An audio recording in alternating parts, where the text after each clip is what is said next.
Welcome to Data Muallem. Please subscribe to my channel and hit the bell icon to get notified for more interesting videos. Today we will see how to schedule refresh Power BI for a Web API data source. Once we have successfully ingested data from Web API data, we will face issues in the Power BI service in the scheduled refresh. So let us get started to solve this annoying issue with a simple step to be enabled.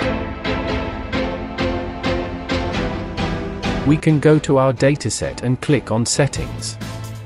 Here we can see that the credentials have failed to authenticate. With this issue, the dataset will never refresh.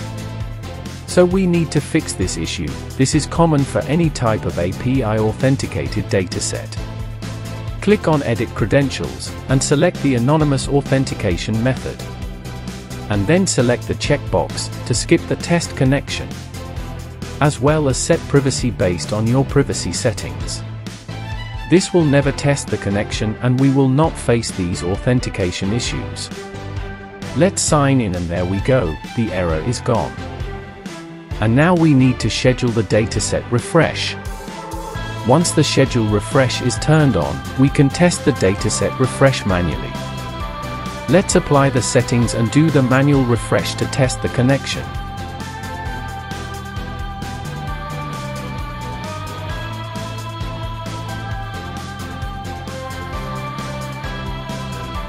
And we can see that the refresh has been completed successfully. Hope you like this video. If you have, please click on the like button and subscribe to the channel for more interesting videos. Thanks for watching.